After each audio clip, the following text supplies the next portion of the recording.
Halo semuanya, perkenalkan kami dari kelompok 4 Ilmu Kelautan BFPK Undip. Dan hari ini kami akan menjelajahi 3 metode pengukuran arus laut yang berbeda. Yang pertama ada pengukuran arus laut secara manual, yang kedua ada secara mekanik dan non-mekanik. Sekarang, mari kita melangkah ke dalam dunia pengukuran arus laut dengan metode yang lebih canggih, yaitu pengukuran mekanik. Metode ini menggunakan peralatan khusus yang dapat memberikan data yang lebih akurat dan lengkap. Alat ini dilengkapi dengan berbagai sensor seperti sensor kecepatan dan sensor arah, yang memungkinkan kita mendapatkan data yang lebih rinci tentang karakteristik arus laut. Pertama-tama kita pasang alat ini ke struktur yang stabil seperti tiang atau landasan di dalam air. Selanjutnya, kita aktifkan sensor dan perekam data. Alat ini akan secara otomatis mengukur kecepatan dan arah arus laut selama periode waktu tertentu. Setelah periode pengukuran selesai, kita dapat mentransfer data ke perangkat lain untuk analisis lebih lanjut. Data ini dapat memberikan kita wawasan yang mendalam tentang kecepatan arus, pola pergerakan, dan variasi waktu. Kelebihan dari pengukuran mekanik termasuk tingkat akurasi yang tinggi dan kemampuan untuk mengumpulkan data secara terus-menerus.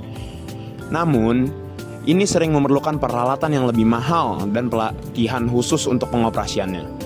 Jadi, pengukuran mekanik arus laut memberikan kita data yang sangat rinci dan akurat. Ini adalah pilihan yang sangat baik untuk penelitian dan aplikasi yang memerlukan pemahaman mendalam tentang dinamika arus laut.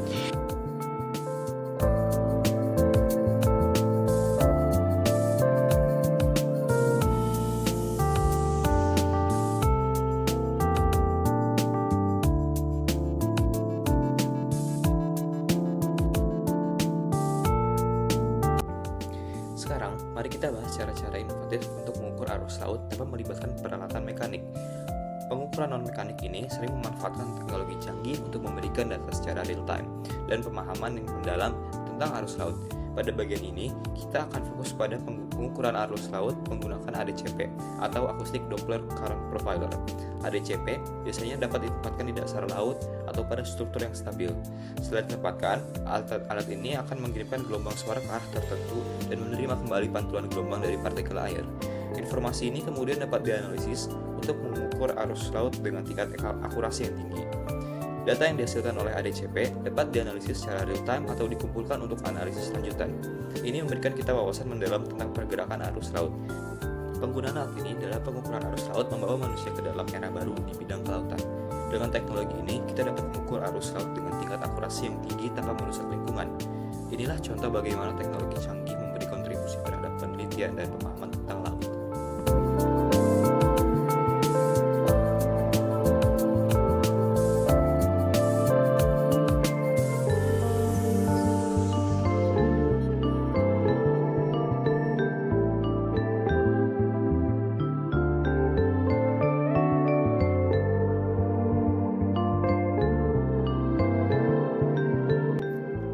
Terakhir, kita akan membahas cara yang sederhana namun efektif untuk mengukur arus laut, yaitu pengukuran secara manual. Ini adalah metode yang umum digunakan oleh nelayan, peneliti, dan pelaut untuk mendapatkan perkiraan kecepatan arus. Kelebihan dari pengukuran manual termasuk kesederhanaan dan biaya yang rendah. Namun, metode ini mungkin kurang akurat dibandingkan dengan metode mekanik atau non-mekanik, terutama dalam kondisi cuaca atau perairan yang berubah-ubah. Di sini kita akan menjelaskan cara pengukuran arus secara manual dalam eksperimen. Langkah pertama adalah menurunkan bola plastik dalam air. Jangan lupa untuk memastikan bahwa bola ini terapung dengan bebas dan tidak terhalang oleh objek lain. Kemudian, kita mulai mengukur waktu sejak bola terapung hingga mencapai titik tertentu yang telah ditentukan sebelumnya. Ketika waktu pengukuran selesai, kita membaca arah yang ditunjukkan oleh bola. Dengan data waktu dan arah ini, kita dapat menghitung kecepatan arus laut menggunakan rumus yang sederhana. Pengukuran manual arus laut adalah cara yang efektif untuk mendapatkan perkiraan kecepatan arus dengan menggunakan peralatan sederhana. Berikut adalah video eksperimen dari kelompok kami.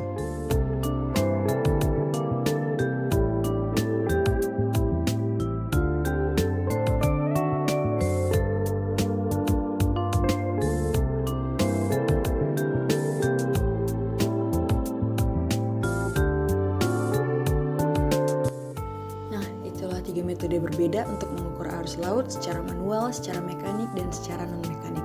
Setiap metode memiliki kelebihan dan kelemahan, tergantung pada kebutuhan dan kondisi yang spesifik. Jangan lupa untuk selalu mempertimbangkan tujuan pengukuran dan sumber daya yang tersedia. Semoga video pemaparan cara pengukuran arus laut ini dapat dipahami dan menjadi ilmu yang bermanfaat buat kita. Terima kasih.